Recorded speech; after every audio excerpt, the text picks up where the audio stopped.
Sus, girly pops, it's Finny. I'm back with another reaction video. This time it's to Beck's newest upload called RE Blame Reversal 101 Livestream. And boy, are they on the money with that one. Now, I have seen bits and pieces of the live stream because, good lord, I cannot take Amber in like a full 2 hour capacity. That would probably be the end of me. But a lot of people have uploaded some highlights, for lack of a better word. And yeah, what was not supposed to be a Beck bashing session turned into a Beck bashing session. What a shock, because Amberlynn cannot possibly take responsibility for anything. And when she does, there's always a caveat, there's always a but. So,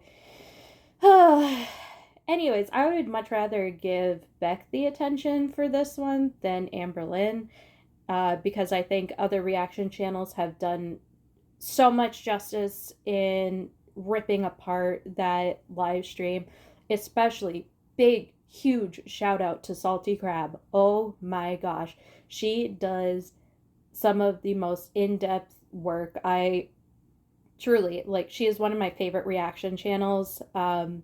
Please, please, please, please, if you are in girl world, Amberverse, whatever, give her a watch and give that particular video a watch. There's two parts to it where she goes through and she addresses all of the lies in Amberlynn's live stream. Really, it should be called a live stream. So I will link those videos down in the description below because I think they are genuinely extremely well put together.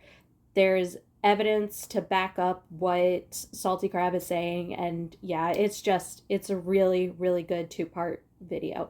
So anyways, let's get into this. Let's watch what Beck has to say in reaction to what Amber said in her live stream. I'm going to put this on my favorite speed.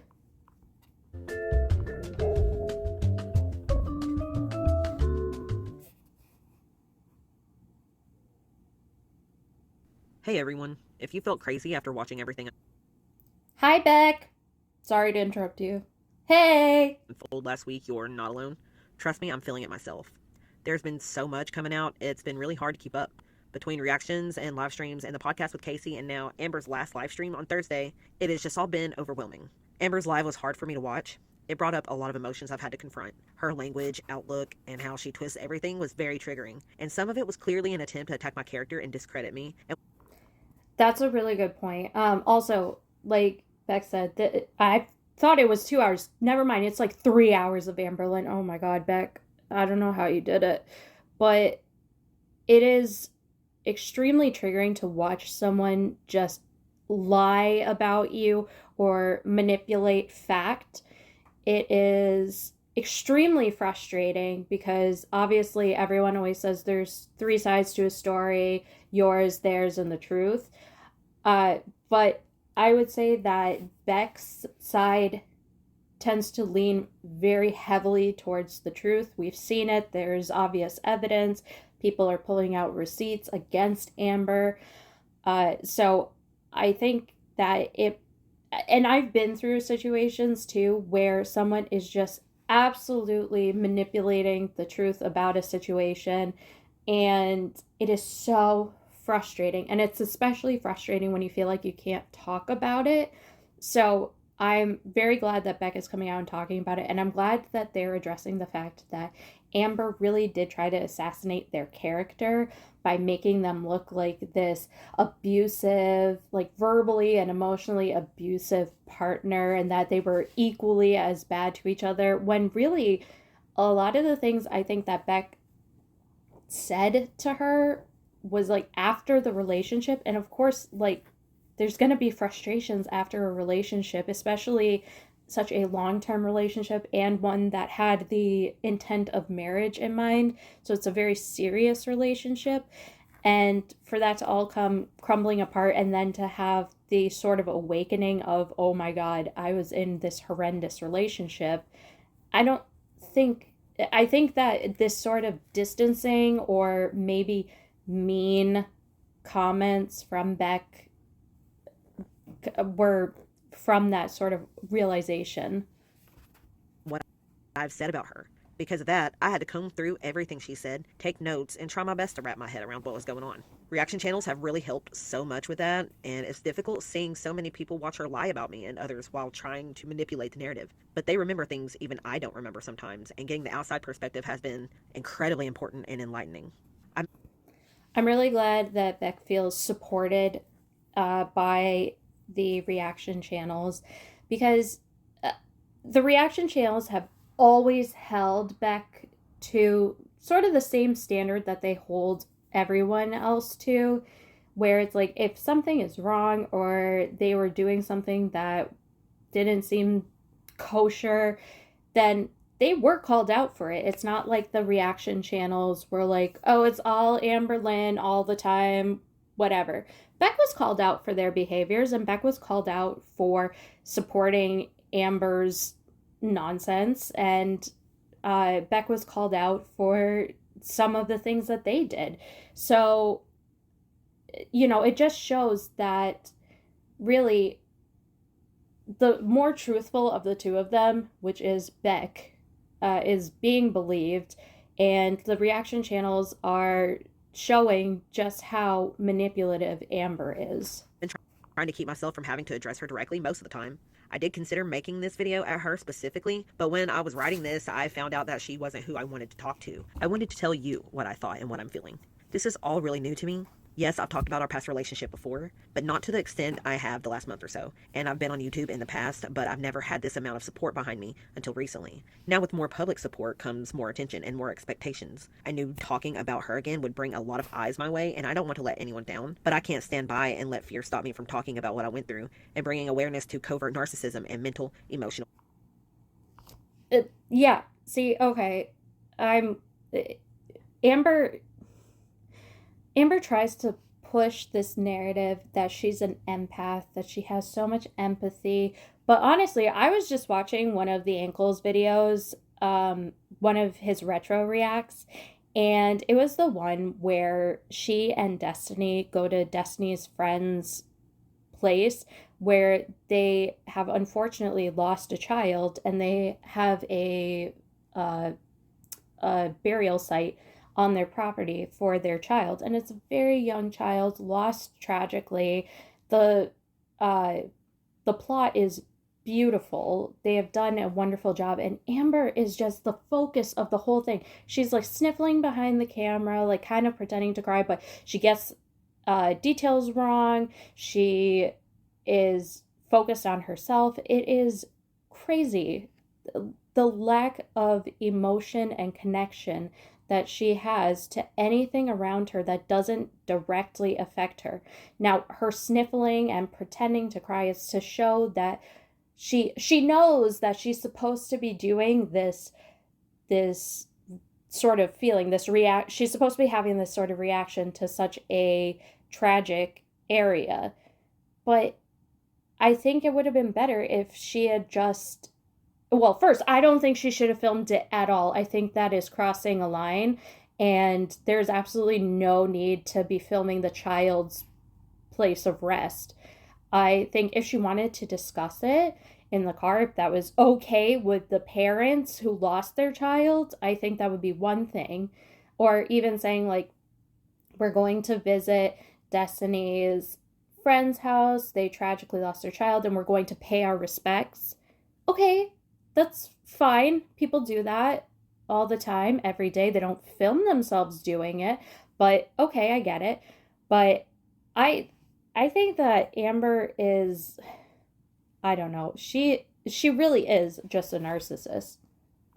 And financial abuse. All abuse survivors deserve to be advocated for, whether it is physical or psychological. Amber herself was once a victim of abuse in her childhood, but she has continuously weaponized her trauma to manipulate people into getting her way in many different scenarios. And that is it. I'm sorry to pause this so much. It's like a really good point. There are so many people, myself included, who have been through abuse and trauma. And I've said it time and time again, you cannot use your trauma or the fact that you were abused as a way to harm others. That's not okay. Now she is doing that, trying to paint herself to look like as much of a victim as her own victims. She wants me to tuck my tail and run away from this like I've done before, but I won't be doing that this time. First, I want to say that I understand if Amber has maybe swayed your opinion of me. It's so easy to get swept up in her confusion and manipulation. I was swept up in it for many years, and you don't have to like me to still hold Amber and people like her accountable publicly for the harm that they cause. I will link some videos in the description for channels that really helped me make sense of this whole mess, but I just ask that you give me a chance to make some points before forming your whole opinion. It has been difficult to understand and tell my truth because this has all been so messy and emotional from the beginning with Amber. Secondly, I want you to keep in mind two things that I've learned about while trying to make sense of what I went through. Darvo is a manipulation tactic often used by narcissists and abusers when confronted about their behaviors and actions. Deny stands for downplaying or minimizing severity of actions, deny it happened, reject responsibility for it, or refuse to acknowledge it. Attack means attacking credibility, character, or motivations and exaggerating or lying, counter accusations to divert attention from them. Reverse victim and offender, twisting the narrative to make them the real victim of abuse, casting blame onto someone else to regain control, and manipulating emotions to get sympathy or pity. I didn't know about that little acronym. That is very interesting. And it really is just everything that Amber does is very classic abuser tactics. So that's a good informational piece. And the narcissist prayer, coined by Dana Craig, used to demonstrate the way the narcissist thinks about their actions. That didn't happen. And if it did, it wasn't that bad. And if it was, that's not a big deal. And if it is, that's not my fault. And if it was, I didn't mean it. And if I did, you deserved it. I think for someone who claims to not be a narcissist and to only have a few narcissistic traits, these patterns are very similar, if not exactly what she's done and is doing now. However, I don't want you guys to believe I am some perfect victim of Amberlynn Reid. I'm not and have never been perfect before her or after. She continues to say that everyone believes I'm all good and she is all bad. She acts as if I've never been criticized in the past or now.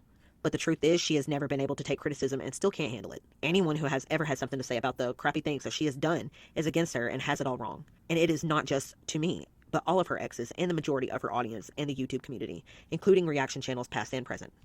On the subject of not being perfect, reactive abuse exists within personal relationships, and I'm sure that I've said some inappropriate or mean things to Amber. During fights and arguments, a lot of sensitive things were being brought up, and I can't remember now the things I said, but we were having long-lasting problems in our relationship because of her continued behavior and our situation. Reactive abuse doesn't mean that you're not being abused. I may not remember saying at least my family didn't do drugs, but that is not representative of my true feelings then or now. I have my own family members, my sister and my aunt, who struggled with their own addictions. My sister's been in recovery for 20 years and we sadly lost our aunt. I really don't think I would have said those things, but it was a long time ago, and I can't be sure what I said or what.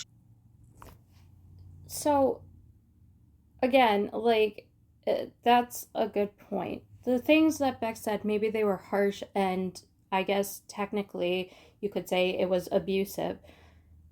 But sometimes you push people to a point where the only thing they have left is to verbally attack.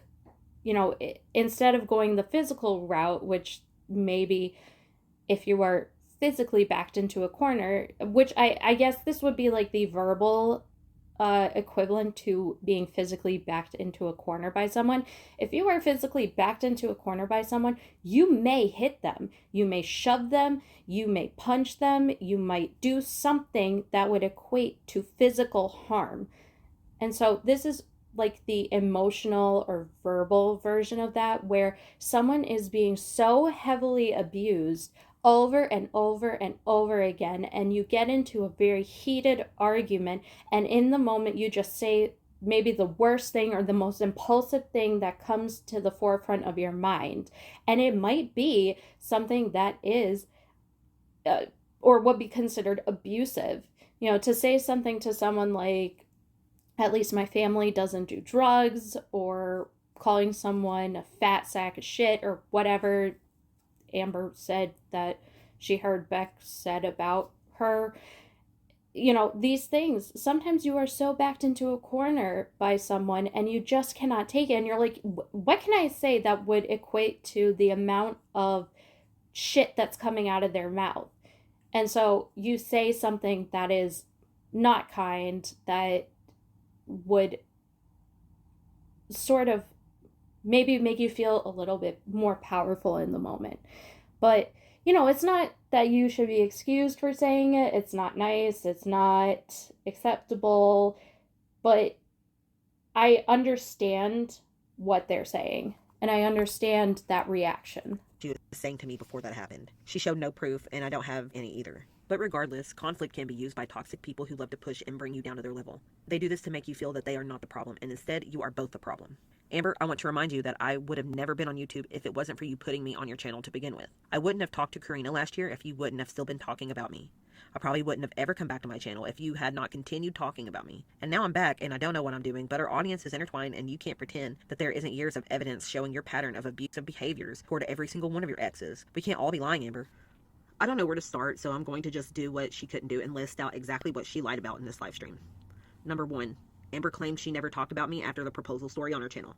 Except she did. She made another video with my name in the title a couple weeks later. She talked about me on her Instagram stories, and in her Q&As, and in the comments of other people's live streams and videos. She even talked about me to people in her private life, according to Alexis, but I care less about that. The online stuff she knew people would see, and how many times now has she said she is done talking about me or the situation, and then talks about it again. I've lost count. That is so classic narcissist behavior, because Amber genuinely feels like she's doing no wrong by saying this and by speaking out. She's like, well, it's my side of the story. I should be able to talk about it. Even though she told Beck and told her audience time and time again, I'm not going to speak about this situation or Beck or whatever after this point. And so she continues to talk about Beck because either she thinks Beck won't see it, or she doesn't care that Beck will see it, or she feels like she's in the right and has every right to, even though she said she was never going to address it again. And it's also so she can, quote unquote, clear her name, which, good luck, because no one's buying it. She says she couldn't access the joint bank account that she had a card to with her name on it. I will continue to get into this more when I cover financial abuse later in this video. Same with buying me a car. Number 3. Amber said that I claim to never have met Jade or Libby. That just isn't true. There is evidence of me saying I met Jade before, as well as videos of me being in the same room as Jade. Libby, I did say that I never met, but that's because I'm pretty sure we never did meet in person. There's a video of me sitting with Amber and talking while she was on You Now with Libby. I did not meet Libby. I knew of Libby as a friend of Amber's she knew while with Destiny. Number 4. She says that Eric and Ricky told her that I admitted to using her for money and called her a fat fucking bitch. And I know some of you really wanted that last part to be true, but I truly do not remember saying those things to Eric or Ricky. I did complain about Amber sometimes, but I never made fun of... I'm sorry. If this came from Eric's mouth, yeah, that guy is a shit stirrer. He loves the drama. He is messy, messy, messy, and he lives for it. We saw what happened in the Rafe stream and how he was basically eating up the fact that he had broken those two up as a friendship, and he was loving the fact that he got to expose Rafe for speaking behind Amber's back and saying that they didn't know who Amber really was, like, as a person, and saying that they didn't like Amber. I mean, dog, come on. And then he was like, well, I said it too, but I said it to your face afterwards. Like, shut up. You just love the drama. Amber's weight or body, even after the breakup. And why would I admit to using Amber for money if that's what I was doing? It just doesn't make sense. Eric and Ricky are also notorious gossips, and they love the drama. They told me back when we were still talking that my own sister and Logan were talking crap about me behind my back, and they weren't. Number 5. Amber claimed to have told me many times to go get a job if I was so bored, and that she supported me in working or starting my own business. She also said that I only ever Ubered twice. That was a lie. I drove for Uber when I could, off and on, even after the breakup. Buying me some art supplies doesn't equal being supportive of me working and having a job. She admits herself in this live stream that she was controlling of my time and never wanted me to leave her alone. Which is it, Amber? Was I allowed to leave to work, or did I always need to be with you?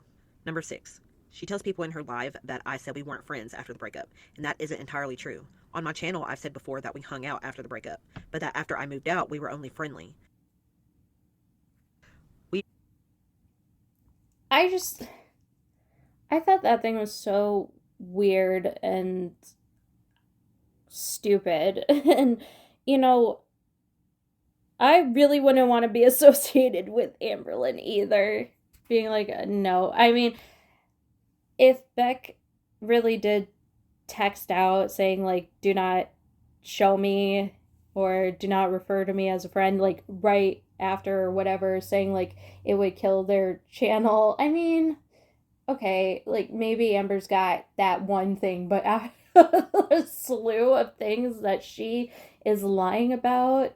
Oh, okay. We're in the trenches. We rarely saw each other unless I was dealing with my stuff at the apartment, and sometimes we were with mutuals. She continued to reach out to me every once in a while, and I continued to keep the peace when I had to because I still had people and stuff connected to her. Number 7. She lies about giving me her doctor's appointment slot for our psychiatrist because she was so worried for me. I don't understand this one or even why she thought that's how doctor appointments work, but I will bring this up again when I talk about my health history later in this video. Number 8. Amber dances around implying that I pressured her for sex by asking her to be in a relationship. You have no idea how nauseated I felt hearing that. I'm going to be going into more details and telling you the whole story of that night. Number Okay. That point, again, she's doing the same shit that she did with Casey, except it's a little less extreme with Beck. But she, again, is accusing someone of trying to pressure her into a sexual relationship. What is with narcissists and false accusations of sexual assault? Like, what is that? It doesn't help anyone. It doesn't help any victim. It doesn't make you look good. It doesn't make anyone have sympathy for you to accuse someone of sexually assaulting you and then to have the implication that someone else was trying to coerce you into a sexual relationship. What the fuck, dog? Like, Beck wouldn't kiss Amber on the first date because they are that old-fashioned. They were nervous to hold hands. They were nervous to kiss. They were this, that, and the other thing. Like, you know, and Amber said to that, too, that, like, she was expecting Beck to kiss her and be affectionate with her right at the jump. So I do not understand this. The one who is way more sexually open and active is Amber, which is fine. I obviously have no issue with that, but I just find that odd. It's so weird. 9. Claims she never saw the settlement money and that, quote, it just went into the joint account. I don't know what happened to it. Number 10. She lied and said that she took the joint debit card away from me because Jade was uncomfortable. That card was only attached to the joint account we shared that originally was my account, and by that time she already had a separate private account with the same bank that all of her money was going into.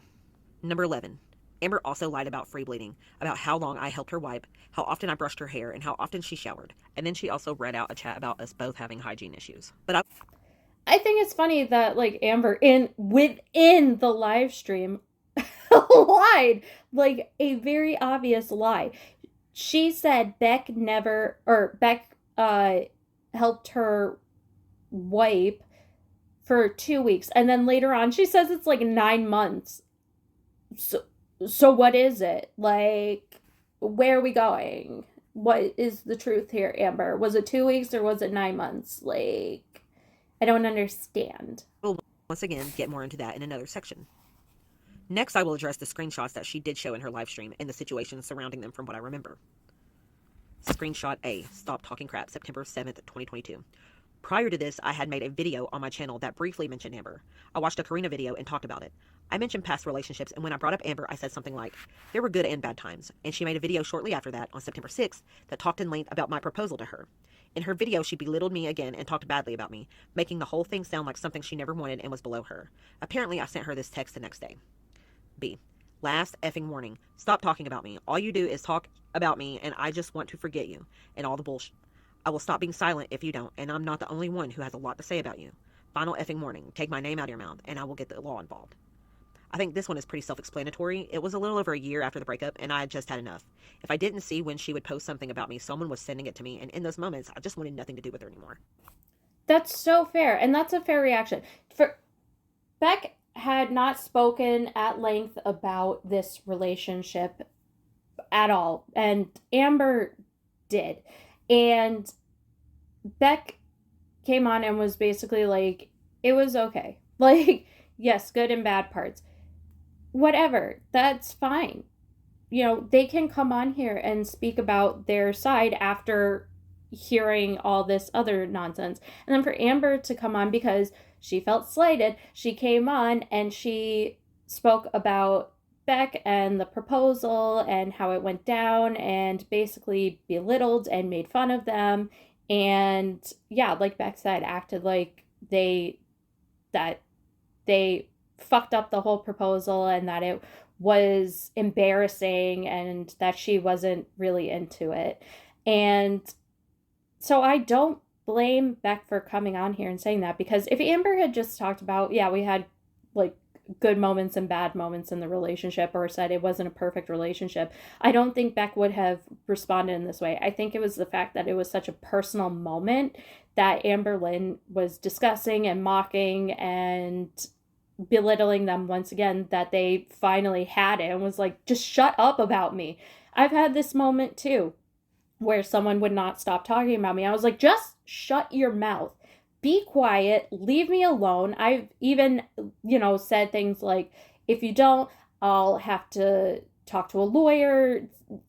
It's ridiculous sometimes the amount of pushing you get until you are finally pushed to your limit and you snap. I'd finally broken up with her and gotten away, and I needed time to be left alone. Screenshot B, the banking. A, how much money is in the bank account? B, sends screenshot of account that both of them had access to. She doesn't show a date for when this was, but it seems like it is before she opened her private account with the same bank. I want to reiterate that when we got together, only I had a bank account. She asked to deposit the money she would make from YouTube into my account because she did not have her own. So this is the only time that she was not able to see what was in the account or access it herself. I don't remember exactly when we went to the bank, but it was around 2018, 2019, somewhere in there. That day she opened her own private account and also officially had her name put on mine, making my account the joint account that we both had access to. She does this with partners. She does it now because she has like her own money and whatever, and she likes to be able to control spending and whatever for the things that she wants and needs. But with Crystal, with Destiny, and with Beck, she wasn't as financially secure as she was with Jade and Emily. I'm not even gonna say Erica because that was a whole mess, but she was much more, and I guess towards the end of the relationship with Beck, I'll say that she was much more financially stable. But the beginning of the relationship with Beck, with Destiny, with Crystal, and with Casey, she would be heavily involved in their finances and would use their money or the money that she was given, and she would attach herself to their bank account. And so that gave her access to their finances. And of course, once she started doing pretty well for herself, she made her own account. So that way she could have her own separate thing, but still be able to financially manipulate Beck. Eventually, she had her YouTube checks directly depositing into her private account. But when it was in the joint and when it was in hers, she had full access to both. I only had a card for the joint account that was originally mine. After quitting my job and slowly becoming her full-time caretaker, I had no money of my own going into the account, but nothing was spent without her knowing about it or being the one to spend it herself. Screenshot B, point 2, banking. September 2nd, 2021, only a couple months after breakup, June 19th, 2021.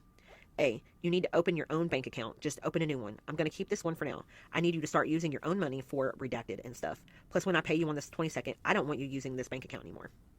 B, then go to the effing bank with me. So I believe that this was when she was urging me to open a new account and take myself off the joint account. That, again, used to be my account. But I'm pretty sure that I needed her to go with me to the bank to make these changes to the account. And I just wanted to say also that it's weird that the way she shows these screenshots, I can't read them myself, and she reads them out loud. But So with banks, I'm pretty sure with any sort of financial establishment, bank, credit union, whatever you have, uh, if you have a joint account, you both have to be there to sign off on someone coming off that account. I'm pretty sure because I had a joint account with my dad for a little while when I was a teenager in a credit union. I was like either a teenager or in my early 20s. I think it was so I could get a car. And I had a joint account with him, and I would like pay off my car loan from that account. And I had called a few years later and asked them if I could remove him because he kept getting bank statements, and it was like stupid because they would send it to me and him. And he was like, I don't really care. But I called and I was like, can I get him off the account? And they said that we would both need to come in because we're both like co-owners of the account. So if Amber is not going to the bank with Beck, Beck cannot get themselves off the account because you need to both be there. And so for Amber to keep pushing this issue of get your name off the account, which is so crazy because it was Beck's account first, so really she should get her name off the account. I understand Beck's reaction to be like, get up, get off your ass, and go to the bank. In some, she doesn't read it directly. It just throws doubt around. I also want to add that I think the thing that she marked out was weed, and I don't care if people know that I used to smoke. I did care once upon a time, but that's all I can think of that might be redacted in that message. And I think maybe why she said this is because she might have bought me a vape or some at some point. Screenshot C, lying to audience, April 17th, 2022. A. I am literally getting harassed because people think I lied about us still being friends. Why can't I just tell them I wasn't lying? This sucks so bad. B. It's best they don't know. As sad as it is, that would kill my channel. I do not want them knowing. It will be an even bigger, more messy thing. I'm going to address that I saw you and gave the rings, but we don't hang out, dude. That's just how it has to be. That's what they have to know. YouTube is my only income, and I'm only getting like $200. Amber adds that I said that I had a job even though I didn't. A. What about the backlash I'm getting for lying even though I'm not lying? B. If this comes out, it would be even less. Amber adds that this was about money. A. I'm choosing you over myself. B. You should have said nothing at all. Amber didn't say that part. B. I lost my job. Okay, this is the big one I know a lot of people wanted me to address. Amber says that I completely denied being friends after our breakup. I didn't deny being friends with her entirely in my live stream, but I didn't say we were friends because I did not see us as friends. I explained that we did see each other in passing, when I needed to go to the apartment where some of my things still were, whenever she asked me to do something for her, and while being with mutual friends. To explain the screenshot, Amber mentioned me in a different video and told the audience that we were still friends at that time. This is why I said you should have said nothing at all, which she conveniently did not read out loud, except I didn't consider us to be really friends at the time, and I didn't want her talking about me on her channel. I was scared of the audience, the haters, and the fans of Amber. I didn't want my channel to be all about her, and I didn't want to give her or anyone else any reason to talk about me. Instead of telling her, no Amber, I'm not your friend, I asked her not to say that we were friends. I had forgotten that I sent a message like that. So when I denied her lying for me, I didn't remember this instance, and forgetting that is on me. But she wants to make this out to be an example of her always lying to her audience for me and to spare me and protect me. That just isn't the case. I believe she's only bringing this up because I admitted to lying in her videos for her on different occasions. I want to apologize to my audience for not being honest with you all at that time. I'm sorry that I was still afraid of being authentic and genuine with you all. I thought that if I could just ignore Amber and Girl World, that would be the safest path. I hope I can prove to you I have learned from those experiences and changed. I think, I think Beck coming out and just speaking about their experience shows that they have grown and changed. I'm glad that they're owning up to the fact that they did have this text, that they did admit that this was something that did happen, that they weren't entirely honest with their audience, and especially with Amber. We knew that, though. We knew that Beck was not being entirely honest and was lying on behalf of Amber. I understand what they're saying when they said that if they continued to be publicly friends with Amber, that they would just continue to get dragged into Girl World. And that, I think when they said, I may be putting words in their mouth, but I think when they said it would kill their channel, it meant that it would kill any hopes that they had of having a channel that didn't, I think they said it, that didn't directly connect to Amber again. And I think they're trying to sever that connection of Amber having control over what they did, because they constantly had to talk about Amber or their friendship, quote unquote friendship, with her post breakup. And I do think I understand why they hit it. I don't think they should have even been friends or talking to Amber at this point, with how much manipulation there was and how I mean, again, this is very difficult because you're in an abusive relationship with Amber, and Amber controlled them for so long, and they were still doing things for her, like driving her places and talking to her. So I understand why Amber feels that this was Beck not being completely genuine. And I understand where Beck is coming from, saying that they didn't want this public connection because that would be the only thing that people talked about and they would never be able to get away from it. I also want to apologize for my memory loss. I know Amber said herself that she has bad memory, and I'm sure that it was just an additional thing to muddy the waters of what was real and what wasn't. But I do wish I had more proof for you. Obviously, there are years of videos out there, and I rely on people bringing things to my attention a lot of the time when it comes to stuff posted publicly. However, I deleted all of our messages, texts, and other things. I didn't want to look at them anymore. I didn't want to read them or see them or think about them. They're gone, unfortunately, so I can't debunk or even look at the rest of the conversation for the screenshots she shows. During our relationship, I lacked a lot of independence and self-agency. I did a lot for her, but I couldn't get myself to do anything for me. I was depressed, and it was only getting worse the longer our relationship went on. She was dependent on me and wanted me to be dependent on her too. Codependence is hard to break out of. I slipped into it so quickly I didn't realize I had lost all agency for myself. And then once I was in it was too difficult to stand on my own again. This is a huge thing with abusive relationships, is that codependency. And I have felt that myself with my own sort of situation. Um, for me, it was more that I was made to feel like there was absolutely no one else in the world that could love me the way that this person did, and that no one else would be able to put up with me, and that I was basically stuck there. And on their side, the codependence was I was someone who would jump when they said to jump, and I would defend them no matter what. That's just who I am as a person. I just, people I love and care about, I am quick to defend. I won't let people, get away with their bullshit, but I am very quick to defend my friends, my family, my loved ones. Um, I was always available 24/7 for this person, and I was made to feel terrible if I wasn't.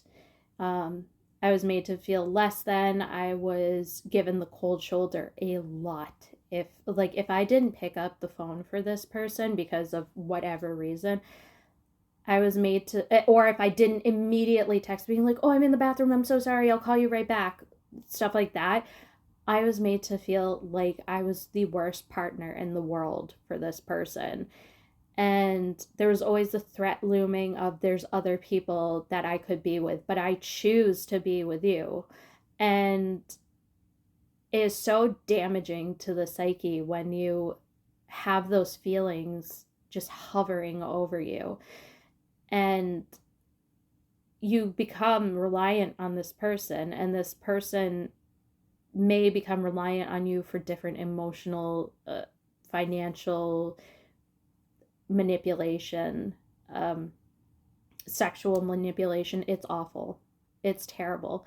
And I feel very, very, very sorry for Beck that they went through this. I've seen people compare it to boiling a lobster or crab. You put them in the water first and slowly raise the heat so they don't realize they are being cooked alive. Things Amber admitted to. Number 1, she admitted to being mean and rude and talking down to me in videos and behind the camera, but she didn't admit that this was a form of public humiliation that I believe she used to control me and keep my self-esteem low. Number 2, Amber said that she was horrible to Destiny. No shocker there, but I do wonder why she kept saying she wasn't going to talk about Destiny in this live stream. I can only guess. Number 3, admits to buying love and attention from partners and friends, yet doesn't admit to financial abuse at all. Amber, there is a difference between being generous and holding things over people's heads as leverage because you pay for something. She, oh my God, yeah. She literally bought love and affection from everyone around her. And I think that is very sad on Amber's part, because that just shows that she doesn't think that she is worth love and affection and attention unless she buys people. It's just, ugh. But I also think that she does this as a manipulation tactic. It is so when things happen, because I think, and she said it before, that in a video when she was with Destiny, that she didn't trust Destiny, that she didn't trust her own girlfriend at the time. And I thought that was crazy to think about. Like, you don't trust your own partner. And I think she does these things so because her mindset is when we break up or when this relationship ends, when this friendship ends, when this thing happens to me, I can hold something over your head. I can say, well, I bought you all this stuff. Well, I spent thus and such amount of money on you guys. Well, I did this and I did that for you financially.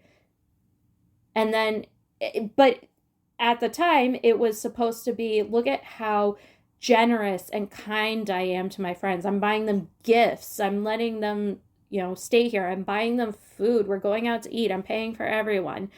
It was supposed to be this display of genuine affection and care and generosity.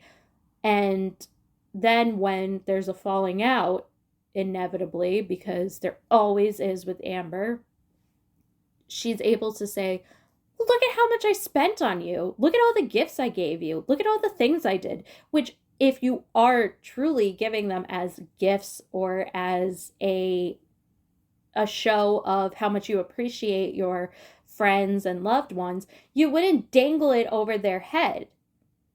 It's not something you do, but that's what she does. Number 4.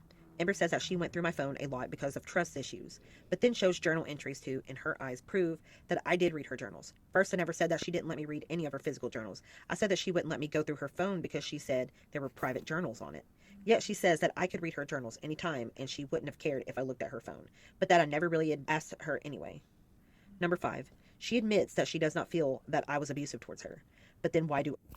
Hold on, I gotta just, for the whole phone thing, I think it was so funny that Amber, when someone asked, or, oh no, I'm sorry, when she addressed, like, being able to look through Beck's phone, when she was bringing up that topic, she did not really explicitly discuss Beck being able to look through her phone. She went, well, Beck could look at my journals.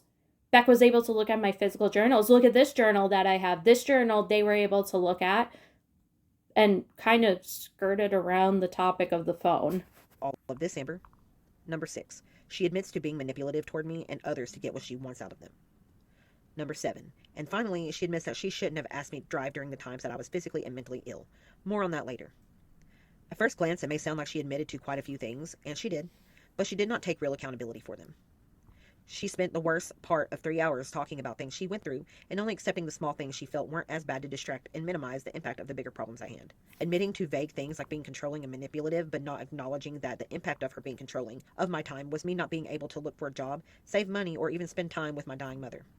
Amber continuously denied or straight up ignored the bigger issues or the details that didn't support her explanation for her behaviors. She always does that too. And it is a manipulation tactic where you admit to something smaller. You're accused of all these things, but I'll throw you a bone and I'll admit to this smaller claim. I manipulated their time. I was controlling over their time. And like Beck said, this isn't addressing the fact that it caused Beck to lose out on time that they will never be able to get back with their mother because their mother has passed away. And Amber sucked away that time by making Beck be around her all the time and manipulating them emotionally. It's really sad to see, and I understand that because I think once you get out of a relationship like this, you sit there and you think, oh my God, I lost so much time that I could have been spending with family or friends or whatever, because narcissists and abusive people really try to isolate you. And I think, they lived with Eric and Ricky, but oh my God, two gossiping chickens in their house. So it's that, I guess, like, okay, at least she had, at least I'm trying to put my thoughts together because I'm like, it just brings me back. So, like, Amber, she had that buffer between her and Beck. And, but, like, was it a good buffer? Like, but I don't know. It's terrible when you think about how much time was lost, but the only thing you can do is move on from it.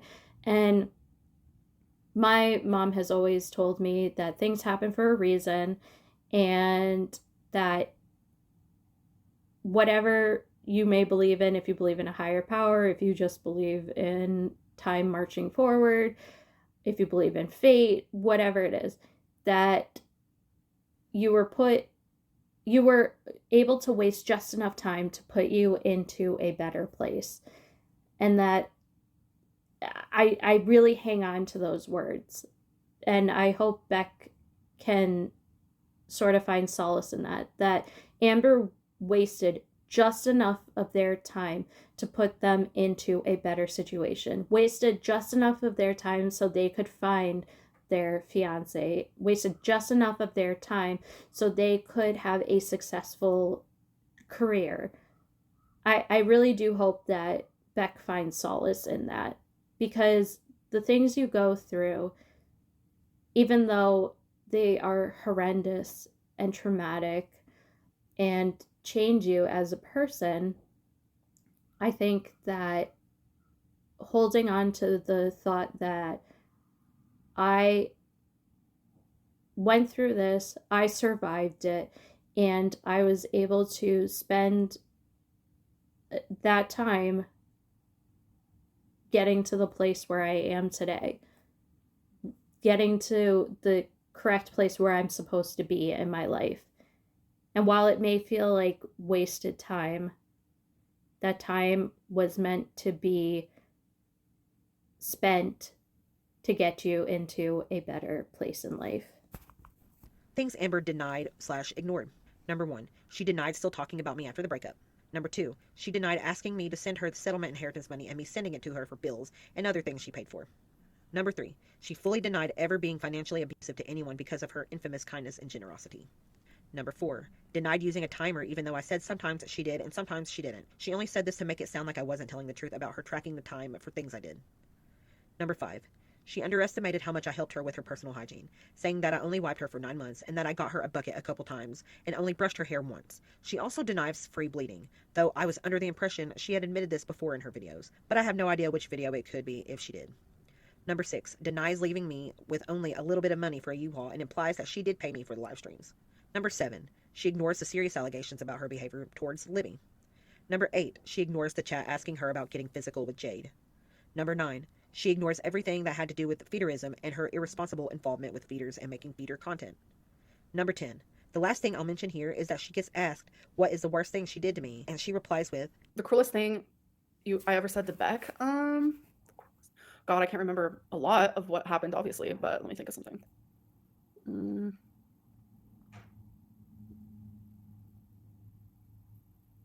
It's not really what I said, it's just like what I did, like forcing them to like come home quicker and like being annoying about it, you know? if she truly believes that is the worst thing she put me through in the past 7 years, then she is more lost and twisted than I ever realized. Now, as I talk... Oh my god. Okay, Amber, if we want to play this game, how about you taking video of Beck at the worst angles? How about you laughing at them when you would take videos or images of them at terrible angles? How about you making Beck drive you around when they were overly medicated and in a dangerous situation for both you, them, and the public? How about when you said that you think people who have rounder, fatter faces shouldn't have short hair because it makes their faces look rounder and fatter, when Beck was sitting right next to you with short hair? How about the time that you videoed them when they were trying on the fanny pack and they were visibly uncomfortable because it wasn't fitting because they had gained some weight? And you were like, you just need to lose a little bit of weight, and being like, it's not fitting you? Oh, did you try extending it? Like, how about those times? How about the times that you made everything about you? How about the times that you made Beck become your caregiver for 9 months? In fact, I would say that 9 months is a conservative guess. I would say that it was probably a much longer period of time. How about after the relationship, when you said that Beck was basically the reason that you got cancer? That Beck was the reason that you didn't take your diagnosis so seriously because they didn't take it seriously, which was untrue. How about the fact that you isolated Beck from their family and friends? How about the fact that you isolated Beck from their dying mother? How about the fact that when you went with Beck, when they had to pick out the headstone for their mother's grave, you stayed in the car, cried for a video, and then made a TikTok about how lesbians have sex and straight men find that attractive but will vote against gay rights? Those are just a few examples of things we have publicly seen. This is not behind the scenes. This is things that she willingly put out onto her social media. I would consider any of those things extremely cruel.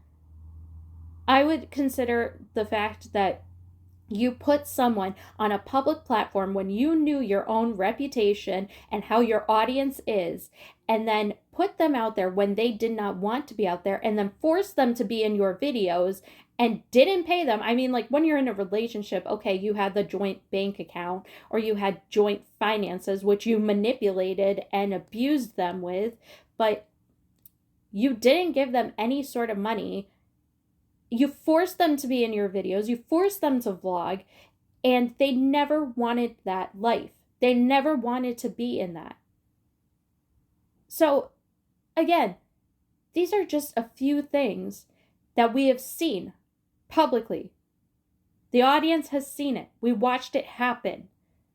And for Amber to say that the only thing that she did that she can really think of is that she maybe was a little bit annoying about the time thing. Like, that is not an annoying thing. When you are banging on the door of the bathroom for someone, like we heard in Eric's vlog, screaming for them, when you are setting timers, which I believe, when you are making someone provide services for you as if they are not your partner, as if making them be around you 24/7 and wait on you hand and foot, oh, that's annoying. That's just annoying. That's not manipulative or abusive. It's just a little bit annoying, kind of like an itch that you can't reach. It's annoying. Okay. About the screenshots, I need to discuss the journals with you. The journals confused me at first. I barely remember her writing in them the majority of our relationship. She talks about it like she was sitting there reading her journals to me or handing them over whenever she added a new entry. I don't remember ever reading her physical journals. I remember seeing her write down her weigh-ins or goals, and I remember an essay she wrote that she wanted me to read. I also remember her using her journals for stickers and scrapbooking. But beyond that, I wasn't just sitting around and reading her journals for fun. I think it's odd that she's using journal entries to prove anything, and even more odd that it was to prove that she would have let me go through her phone according to her. Especially when she lied about having 2 phones and then suddenly had both phones and has kept every single text message and photo ever. It is interesting that That is funny because the chat called her out and said, I thought you didn't have 2 phones. And she was like, I don't. Well, I mean, I have this phone and then I have like my old one that she has multiple phones. And I think she uses multiple phones, but she definitely has more than one. the journals up because it reminded me that she had this online secret private journal on her phone and laptop that she says she had for years, probably back when she knew Casey and Crystal. And that was the journal she really never wanted me to see. But obviously, I wasn't looking to read her journal. I'd only asked to go through her phone because of how often she went through mine. I was like, why can't I go through your messages? Who are you talking to? And she would make excuses for why I couldn't look and just needed to trust her. Eventually, I just didn't care anymore. Next, let's talk about the mattress and bed bug situation. I brought this up in my last live stream as something I was going to say to talk about later in the video. So of course she had to get ahead of the narrative, and that's fine. It wasn't important who said it first. Though I do want to point out this was a first-hand experience from my live stream of my memory being a little wonky. I know it can kind of make some people question my credibility, but I swear I'm not entirely jelly-brained. I may mess some things up, but I remember the big picture. Ming, what happened to the bed frame? What do you mean, like the bed frame? Like that's what you brought up. Yeah. Wait, what do you mean? Bed frame that you had to get rid of. You mentioned that. Yeah, you mentioned it. You said you wanted to hold on to that. They're talking about like what you were talking about just a minute ago, where you were like, I'm having a giant brain fart. Hey, wait, is it the one that we had bought together for her room? You mentioned it. Oh, the bed frame. Oh, in her first apartment when we first met. Yeah. And she was moving out. Oh, I really want to tell you guys, but I've got some stuff that I'm holding on to just in case. So yes, it was about the bed bugs. While Amber was living in the townhouse, she had gotten bed bugs. This was after Destiny and her broke up, and we were seeing each other. The bed bugs could have come from the neighbors. They were horrible at the time, but it was impossible to know. However, Amber let it get bad and pretended not to notice. I had bites all over me. I think she probably did too, but maybe didn't want to admit it. I helped her get rid of them, quarantining her clothes and the mattress, and when she eventually moved in with Eric, Ricky, and I, she asked me to lie to them for her. At the time, I felt like I didn't have a choice because I didn't want her to be homeless, and she begged me not to tell them. I cared about her, and I knew that if I said anything, they wouldn't have let her move in. Yeah, no, because bedbug infestations are like a disaster. So that's why, listen, my mother, oh boy, she likes to go onto the websites for like hotels, but there's like a whole thing, like a whole website about bed bugs and whether it's been reported that they've had a bed bug issue or not. But I understand if I was Eric and Ricky, I would not want someone who had bed bugs coming into my house because that is a nightmare to try and get rid of. And you have to like fumigate the house. Kudos to Beck for helping Amber get rid of those because they are almost impossible to get rid of once you have them. And I cannot imagine. That must have been so uncomfortable. And the only thing I can equate it to is that one of my exes had a cat and the cat got fleas somehow. And I have no idea how she got fleas because she wasn't like an outdoor cat. There were no other animals in the house. I do not know. But she got them and he like did not do anything to get this cat flealess. I had to like try and help, but like it was so bad and I had bites on me. They are, oh my god, they are so awful. Fleas are terrible and I don't know how I managed to get through that. I was like, I am not sleeping on this bed. We have to wash everything. The cat needs to have like a bath and like the cat was awful too. She was just well, I shouldn't really blame her. She just, oh god, they just did not take care of that cat the way that she should have been taken care of. So, and I didn't live there like full time. I kind of lived there part time. I would go back and forth between my house and where he lived, but oh my god, that poor cat. Eventually, I did tell them the truth though, and Ricky and Amber had a big fight about it. I should have never lied to them for Amber at the time. Now I want to talk about something really serious with you guys. Talking about DV and SA is an incredibly sensitive topic to handle. While I am a victim of Amber's abuse, I am not a victim of either DV or SA by her hands. In this live stream, Amber makes outrageous claims against the people she's wronged and ignores others. She doubles down. I would say that while DV is usually thought of as a like physical situation, I would say that, you know, her domestic abuse, and I would say that being financially, emotionally manipulated and abused, I would say probably is a little bit of DV. And I think if Amber threw tantrums, threw things, threw things at Beck or slammed things around to intimidate Beck, I would say that qualifies as DV. And also, this upcoming portion with Casey, I am so pissed about. I am so mad about it. On her accusations against Casey with no hesitation because Casey dared to stand up against her. She ignores the allegations of hitting Jade and ignores being inappropriate with Libby. She tries to insinuate that I pressured her into a relationship for sex because I claimed before that she pressured me into a relationship when I wanted to take it slow. She's always turning accusations around and making them her own to point back at people. On the day that I asked Amber to be my girlfriend, we were having a Netflix and chill type of date. I was really into the movie and Amber wanted to make out and cuddle. I told her I didn't want to in that moment because I was into the movie and this started a fight between us. This was the fight that she essentially told me she had many people lined up who wanted to date her, and if I didn't hurry up, she would find somebody else. I did like her at the time, and I didn't want to lose her yet, so then I asked her to be my girlfriend. Looking back on it, it's obvious she just wanted me to make it official as quickly as possible. After we started dating, the financial and economical abuse wasn't far behind. Economic abuse is a form of abuse when one person has control over the victim's access to economic resources, which diminishes the victim's capacity to support themselves and forces them to depend on the perpetrator financially. Amber didn't have her own bank account, and I allowed her to use mine and eventually join it officially. Amber had control of the joint account. Amber had control over her own private account. It was all Amber's money. She used paying for bills and buying food and gifts as leverage to get away with anything. This was enough in her mind to justify all the things I did for her and owe her more. I took care of her because I cared about her and knew she couldn't do a lot of things herself. I cleaned up after her and the pets. I ran errands for her. I took her to appointments and restaurants and anywhere she wanted to go. I made her a huge part of my life and inner circle. I tried my best and did anything she wanted me to do. Meanwhile, she sees the relationship as her being taken advantage of because she paid for things, like paying the down payment on the car that I drove her around in. She bought food because she wanted it, and she paid the bills because she also lived there. If I had a job, I would have been contributing. But she used the fact... It's so crazy to me. Like, there's give and take in relationships. And if Beck was doing all of these sort of services, I guess you could say, you know, they were really doing all these services for Amber. They were taking care of domestics, taking care of the pets. They were driving her everywhere. They were caring for her.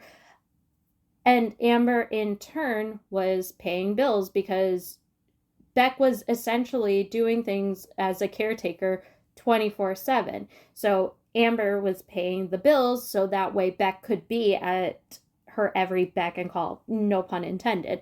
But for Amber to say that, oh, well, I was paying all the bills. Yeah, no shit. You were paying all the bills because you were making Beck do all of the physical services. So you can't drive yourself around. Well, then that disrupts Beck's day. And now Beck has to stop what they're doing and drive you. And if they had a job, well, if you have an appointment at noon, they can't, well, just stop what they're doing and take you there. They can't get you food in the middle of a day if they have a job. They can't drive you to Walmart at 3 a.m. because you feel like it, because that's what you feel like doing that day when they have to wake up at 7 a.m. for a job. So obviously these things were stopping Beck from being gainfully employed and was essentially employed by Amber to be a caretaker or a stay-at-home partner, if we want to pretend like that relationship was anything but a caregiver and a person needing caring. So, of course you were paying the bills, Amber. Beck could not, because their job was taking care of you. that she could afford it and she needed me as reasoning for me to not get a job. And Amber used her paying for things that I needed to manipulate me into handing over the money for my mom's settlement. She says otherwise, but it was not left in the joint account. All of this to me shows a clear power imbalance in our relationship that just kept growing and growing. On top of being financially controlled, I mentally wasn't in a healthy state of mind for most of our relationship. I was struggling with years of depression, and then when I finally tried to get help, the psychiatrist I was seeing misdiagnosed me and overmedicated me. I was on multiple medications, maybe 4 to 6 at one time. Mood stabilizers, anxiety meds, the combination and switching of medications had me completely out of it. I was bad. That is so, oh my God, I feel so bad. Psych stuff is difficult and it takes a lot of trial and error when it comes to finding the correct medication, and being misdiagnosed is even worse because some of the meds that they use, because I believe Beck was misdiagnosed with bipolar disorder and I think they have MDD. I I know they don't have bipolar disorder because that was the misdiagnosis. Some of the medications used for bipolar disorder make you so tired. In fact, some of them are used off-label for sleep. It's not really recommended, but it has been done before because of how drowsy they make you. So if Beck was on medications for bipolar disorder, plus anti-anxiety medications, plus mood stabilizers, all these things, Jesus, I don't even know how Beck was standing, let alone driving Amberlynn around Kentucky in the entirety.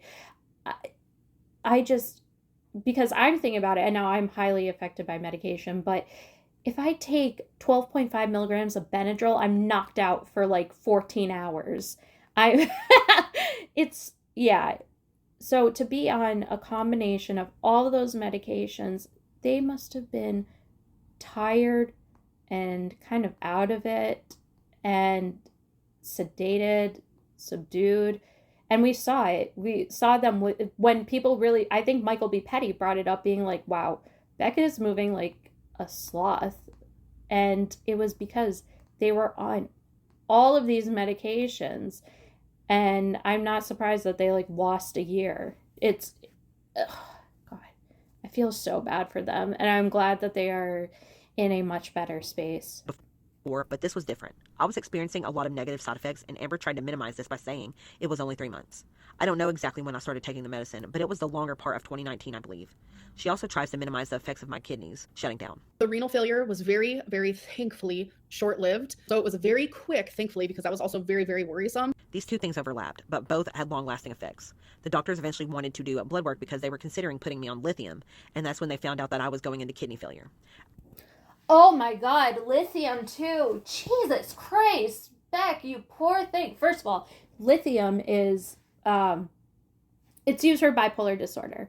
It is sort of an old medication because lithium has so many bad side effects that usually the cons of taking it outweigh the pros. And it's either people have been on it for a long term or people, it's kind of like a last resort. Back when I worked in retail pharmacy, I think I only had like one person who was on lithium. It is not really a drug you want to be on. I believe it has hepatic issues and renal issues. And I, wow. Oh my God.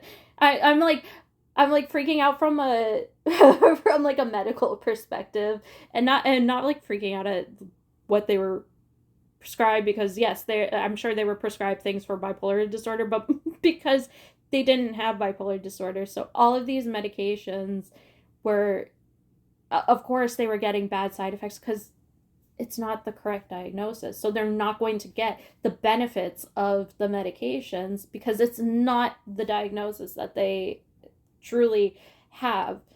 And then, finding out you have renal failure, and even to downplay that a little bit, that is insane. That means your kidneys are not working at, I think it means your kidneys are working at like 40% capacity. That means that your kidneys are not working in a manner that could really sustain you for much longer. And your kidneys are so important in your bodily functions.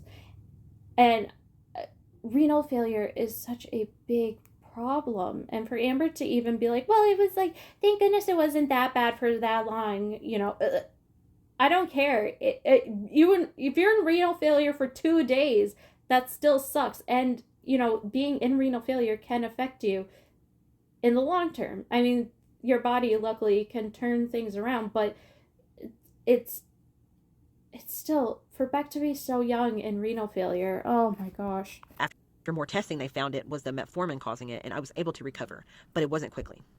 After Amber's cancer scare and hysterectomy, I was the one who took care of her while she was healing. And yes, I was the one who wiped her. But I wiped her plenty before that. I believe from sometime in 2019 to June 2021 when we broke up. Before I started wiping her, she would use washcloths to wipe. She would set them on the corner. What? What? What? Oh, no! No, no, no, no, no, no, no, no, no, no, no, no. I'm sorry. I understand maybe some like earthy crunchy people would be like, yes, sustainable. No. No. And then, oh, come on. The sink, and then she would turn herself around to wipe herself on it. And then she would throw them away. Our roommates started to notice that their late mother's washcloths were disappearing. What? Oh my god! Are you fucking kidding me? She what? This bitch. She didn't even go out and buy her own washcloths. Okay. Oh, we gotta hold on. I'm sorry that this is such a long video. It's so late in the game.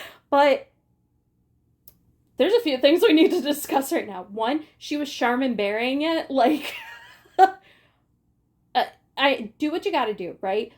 But to put a washcloth up and then basically be like a bear and wipe your ass that way, oh no.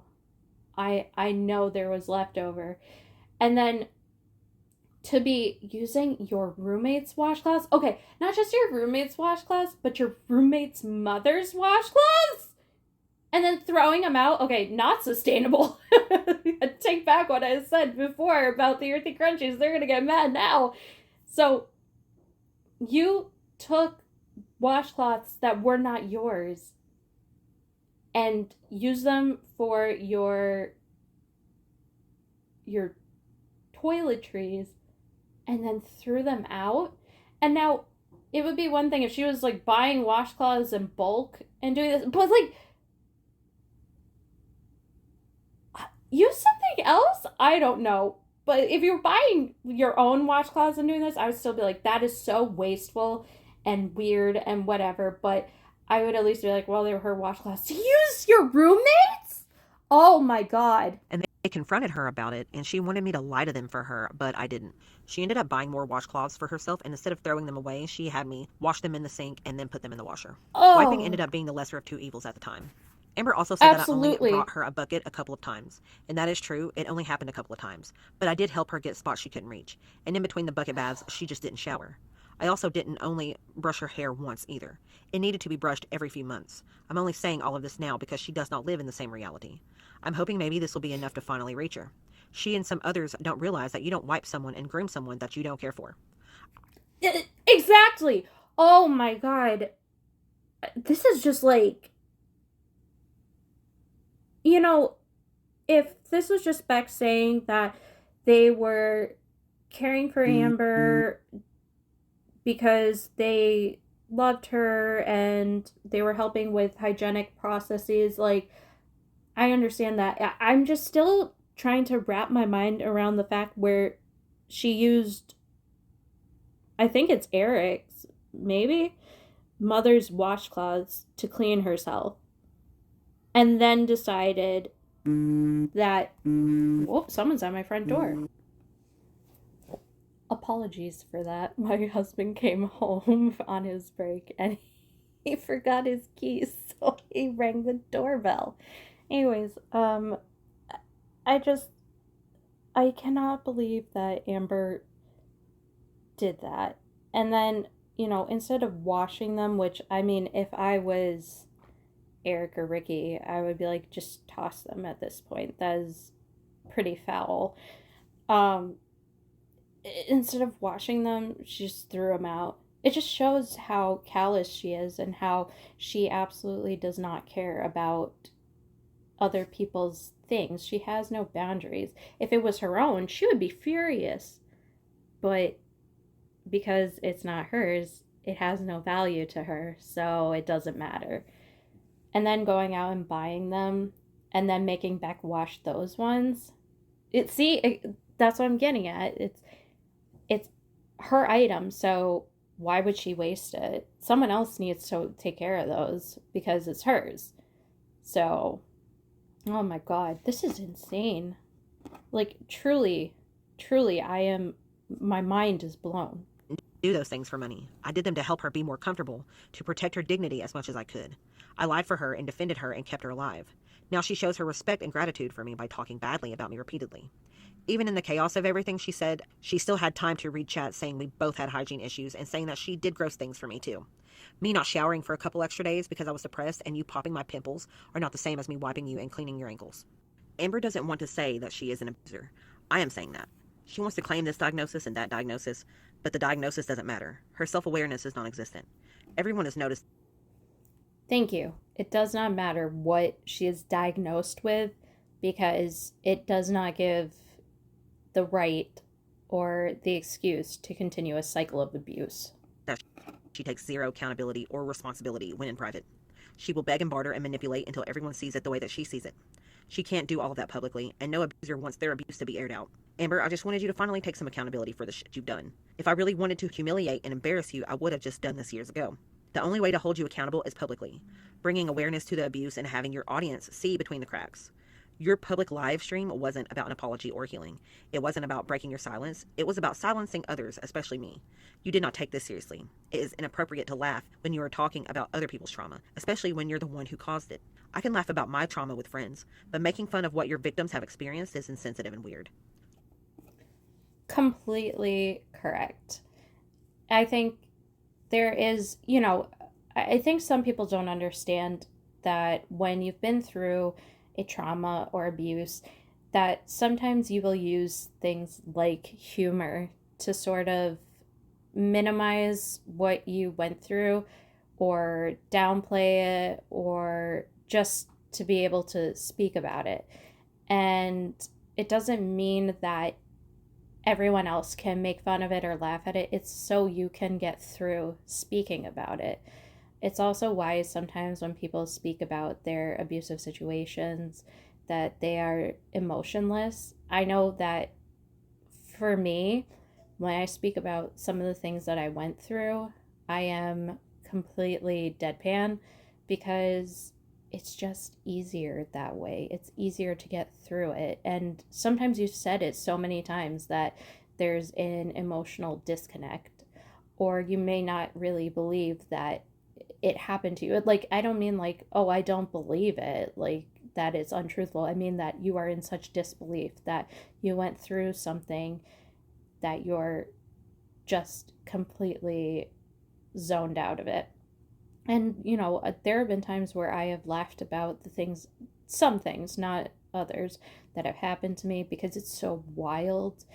And I just laugh about being like, I cannot believe that in this short period of time in my life, I went through so much, or that I've gone through more than the average person. And it doesn't mean that other people have the right to mock and laugh at it. I'm doing it because it is a sort of trauma response. It is a way for me to protect myself. And I think Beck, laughing with their friends about certain things that they experienced, it's not about laughing at Amber or laughing at someone's situation. It's about laughing at their own experience and being able to share it in that way, because otherwise it would be very difficult and they may not have been able to handle it. You are trying to convince everyone that I did just as much to you as you've done to me. And since you don't feel abused by me, then I should not feel abused by you. But the difference is, I do feel abused by you, Amber, because you abused me, and you've abused other girlfriends in the past too. Name the worst thing I did to you. Tell me what it is so I can take accountability for it if it was so bad. Because all you've said about me is that I'm a liar and use you for money. Just because you feel attacked by my perspective doesn't make it a lie. And I wouldn't have dealt with so much if I was only with you for the money. And still to this day, you have the audacity to say that the worst thing you put me through was forcing me to spend time with you? It is laughable if it wasn't so sad. The funny part is you are kind of right. Forcing me to spend all my time with you kept me from my mom while she was dying. These were the darkest moments of my life. I look back on them now and wish I could slap myself awake from a nightmare. I don't know why I let her control me so much. I wish I would have just run away and told her no. I want to see these.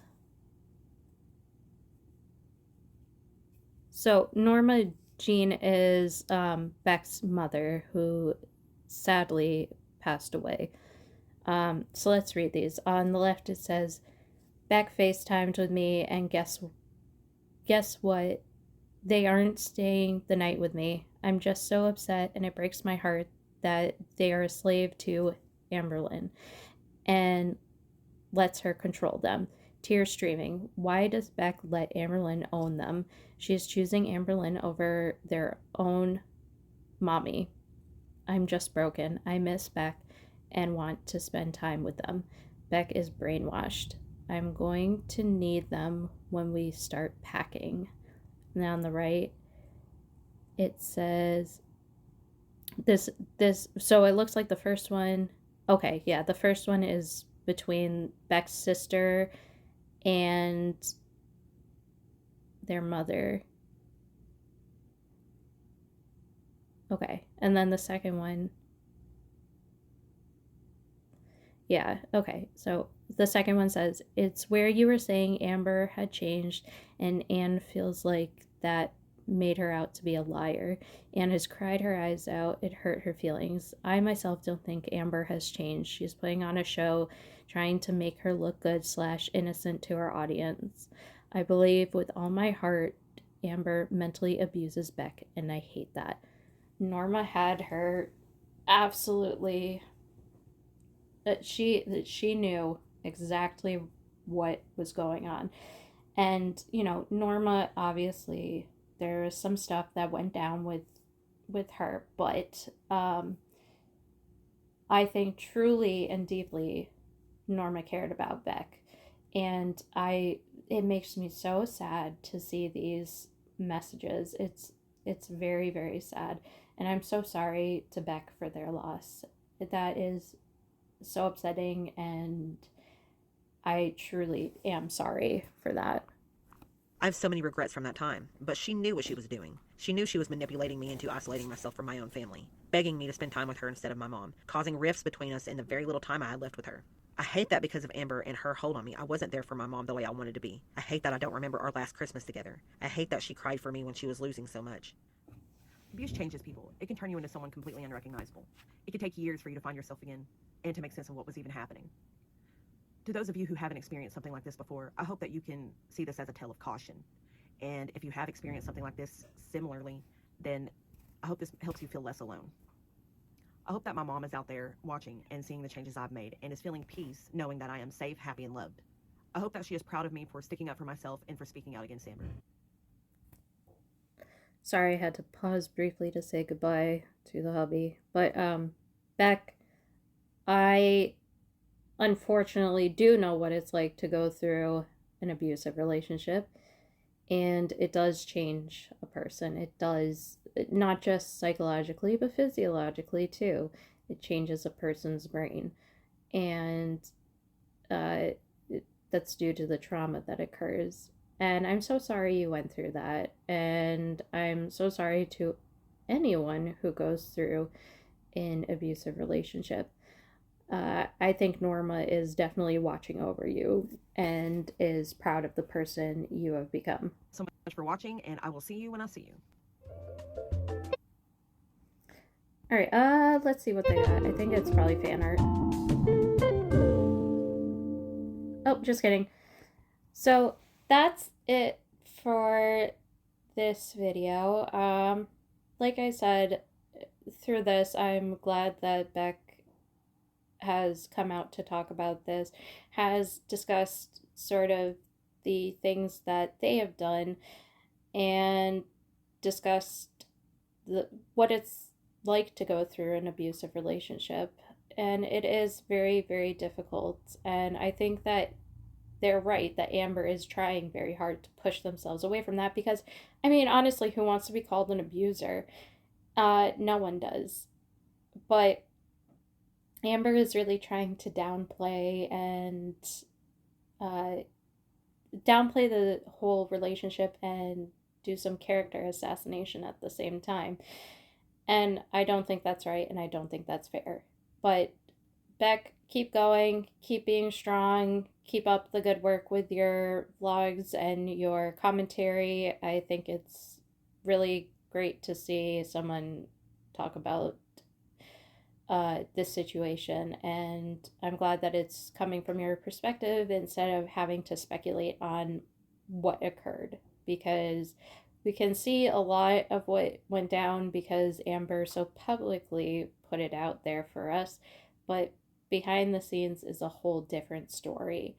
And unfortunately, behind the scenes is much worse, because if we think about what not Beck, what Beck was put through in the videos, and that's what Amber deemed to be publicly acceptable, then who knows just how deep and bad it really got, because Beck can say and speak to it and verbalize what happened, but no one can really know exactly what it's like unless you've been in a similar situation or have been through a domestic abuse situation, and it's very, very difficult.